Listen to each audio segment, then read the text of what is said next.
یاد رکھو اے میری قوم کے جوانوں، بے نمازیوں پر اللہ کی طرف سے جو عذاب ہے، عذاب اس کو برداشت کرنے کی کسی میں طاقت نہیں ہے، نہ آپ کے اندر، نہ میرے اندر، نہ پہاڑوں کے اندر۔ اللہ کی کوئی مخلوق اللہ کے عذاب کو برداشت کرنے کی طاقت نہیں رکھتی۔ اللہ اکبر۔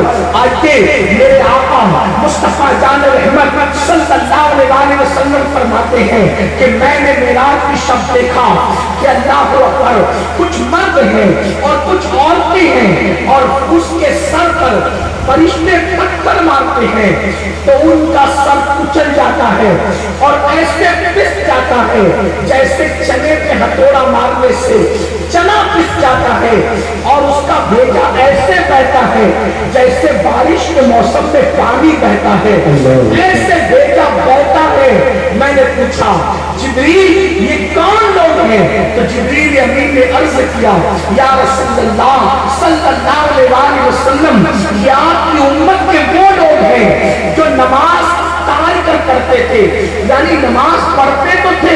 مثال کے طور پہ فجر کا ٹائم کب تک رہتا ہے؟ سورج نکلنے سے پہلے تک فجر کا ٹائم رہتا ہے، لیکن یہ فجر کی نماز سورج نکلنے کے بعد پڑھتے تھے۔ عصر کا ٹائم کب تک رہتا ہے؟ سورج غروب ہونے سے پہلے تک رہتا ہے، تو یہ عصر کی نماز سورج غروب ہونے کے بعد پڑھتے تھے، یعنی ٹائم چلے جانے کے بعد یہ نماز پڑھتے تھے۔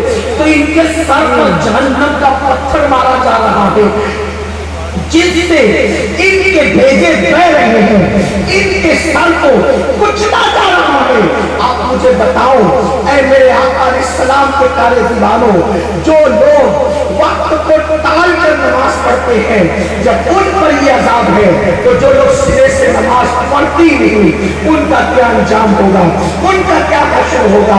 میرے بھائی ایک دن مرنا ہے، کب تک میری دکان، میرا مکان، میرا کاروبار، میری بیوی، میرے بچے خوبصورت بائک پر بیٹھ کر اترا رہے ہو؟ بائک چلانا کوئی جرم نہیں، خوبصورت کاروں میں بیٹھ کر اللہ کو بھول گئے ہو، کاروں میں بیٹھنا کوئی جرم نہیں، اچھے کپڑے پہن کر خدا کو تم نے فراموش کر دیا، اچھے کپڑے پہننا بھی جرم نہیں، لیکن اچھے کپڑے پہنو ضرور پہنو، اچھی کاریں خریدو ضرور خریدو، اچھی بائک استعمال کرو ضرور کرو، لیکن یہ نعمت کو استعمال کرتے ہوئے نعمت دینے والے خدا کو مت بھولو، کبھی مت بھولو میرے اللہ کو۔ یاد رکھنا جس دن تم کا رشتہ جسم سے ٹوٹ جائے گا، اس دن نہ ماں کام آئے گی، نہ باپ کام آئے گا، نہ بھائی کام آئے گا، نہ بھانجے بھتیجے کام آئیں گے۔ آؤ ذرا ایک حدیث دل کے کانوں سے سن لو۔ یہ محفلیں ہنسانے کے لیے نہیں ہے، یہ محفلیں بھیڑ اکٹھا کرنے کے لیے نہیں ہے، یہ محفلیں طاقت اور قوت دکھانے کے لیے نہیں ہے، یہ محفلیں وعظ و نصیحت کے لیے، اللہ کو یاد دلانے کے لیے، سچائی بتانے کے لیے ہے۔ آؤ میری قوم کے جوانوں ذرا ایک حدیث دل کے کانوں سے سنو۔ اس حدیث کو درۃ الناصحین کے مصنف علامہ عثمان ابن حسن اپنی کتاب درۃ الناصحین میں نقل کرتے ہیں۔ یہ حدیث ہے حدیث، اور اس کو دل کے کانوں سے سننا۔ حدیث کا مطلب کیا؟ جس کو اللہ کے رسول نے بیان فرمایا۔ ہائے ہائے وہ میرے رسول کا فرمان۔ اب ایمان والوں ذرا دل سے سنو۔ اللہ کے حبیب غیر کا نبی صلی اللہ علیہ وسلم کا دور ہے۔ ایک جوان مصطفیٰ جان رحمت صلی اللہ علیہ وسلم کی سجی ہوئی محفل میں روتے ہوئے آتا ہے۔ اللہ کے حبیب علیہ الصلوۃ والتسلیم اس جوان کو روتے ہوئے دیکھتے ہیں اور پوچھتے ہیں اے جوان تو کیوں رو رہا ہے؟ تیرے رونے کی وجہ کیا ہے؟ وہ جوان کہتا ہے یا رسول اللہ صلی اللہ علیہ وسلم میرے باپ کا انتقال ہو گیا، میرا باپ مر گیا۔ یا رسول اللہ میں دیہات میں رہتا ہوں، میں گاؤں میں رہتا ہوں، اور میرا باپ مر گیا ہے، نہ اس کو کوئی غسل دینے والا ہے، نہ اس کو کوئی کفن پہنانے والا ہے۔ میرے آقا نہ کوئی غسل دینے والا ہے، نہ کوئی کفن پہنانے والا ہے۔ اللہ اکبر، اس لیے میں رو رہا ہوں۔ میرے آقا نے فرمایا ابو بکر صدیق تم جاؤ، عمر بن خطاب تم دونوں جاؤ، اور جا کر کے اس کے باپ کو غسل دو، اس کے باپ کو کفن پہناؤ۔ اللہ اکبر۔ اب دونوں ساتھی میرے آقا کے دونوں صحابہ، امام الصحابہ، افضل البشر، بعد الانبیاء سیدنا ابو بکر صدیق اور ان کے بعد سیدنا فاروق اعظم میرے آقا کے یہ دونوں یار جب جاتے ہیں اور اس کو غسل دینا چاہتے میت کو، تو جیسے ہی چادر ہٹائی اس کے منہ سے تو پیروں کے نیچے سے زمین کھسک جاتی ہے. کیا دیکھا کہ اس کا منہ کالے سور کی طرح ہو گیا، کالے خنزیر کی طرح اس کا منہ ہو گیا. خنزیر سمجھتے نا سور، وہ بھی کالا. جیسے ہی اس کے منہ سے کپڑا ہٹایا اس کا منہ کالے سور کی طرح، جلدی سے کپڑا ڈال دیا. دونوں کی کیفیت بدل گئی، دونوں کی حالت بدل گئی. اللہ کے رسول صلی اللہ علیہ وسلم کی بارگاہ میں ایک کاشف کو، ایک آدمی کو دوڑایا، جاؤ جلدی سے جا کے اللہ کے رسول کی بارگاہ میں یہ مسئلہ بتاؤ کہ یا رسول اللہ یہ کیا ہو گیا. اللہ اکبر. جب وہ کاشف پہنچا، اللہ کے حبیب غیر کا نبی صلی اللہ علیہ وسلم بنفس نفیس اس دیہات میں خود تشریف لائے، اس گاؤں میں خود تشریف لائے اور دیکھا کہ اس شخص کا چہرہ کالے خنزیر کی طرح، کالے سور کی طرح ہو گیا.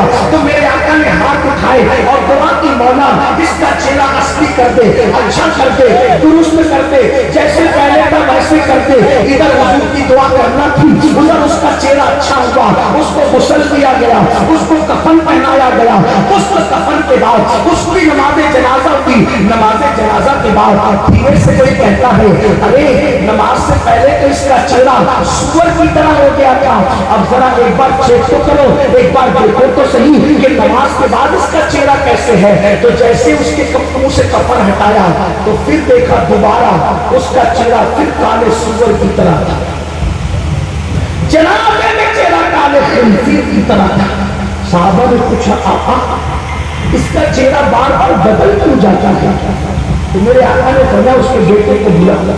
جب اس کے بیٹے کو بلایا تو پوچھا تیرے باپ کا چہرہ یہ بار بار سور کی طرح کیوں ہوتا ہے؟ بتا وہ کیا جرم کرتا. میرا اللہ کسی پہ ظلم نہیں کرتا، اللہ کسی کو بے گناہ سزا نہیں دیتا. یہ کچھ نہ کچھ اس کے کرتا ہوا تھا. یہ بتا یہ کرتا کیا تھا؟ تب اس کے بیٹے نے بتایا آقا یہ سب نیکی کرتا تھا، لیکن جب نماز کا وقت آتا تھا وہ سو جاتا تھا. میرا باپ نماز نہیں پڑھتا تھا، میرا باپ نماز نہیں پڑھتا تھا. اس وقت میرے آقا نے اپنے صحابہ کو مخاطب ہو کے فرمایا اے میرے صحابہ، جو نماز نہیں پڑھے گا جب اس کو قبر میں دفن کیا جائے گا اور قیامت کے دن وہ اپنی قبر سے اٹھے گا تو کالے سور کی شکل میں اٹھے گا، کالے خنزیر کی شکل میں اٹھے گا. اب آپ مجھے بتاؤ یہ بات کون کہہ رہا ہے؟ مسجد کے مولوی صاحب نہیں، جلسے کے مقرر صاحب نہیں، جلسے کے ناظرین صاحب نہیں، کوئی سیاسی لیڈر نہیں. یہ اللہ کے رسول فرما رہے ہیں جن کی زبان سے جو نکلتا ہے وہ ہو جاتا ہے. تمہارے منہ سے جو نکلی وہ بات معجزہ میرے نبی کا.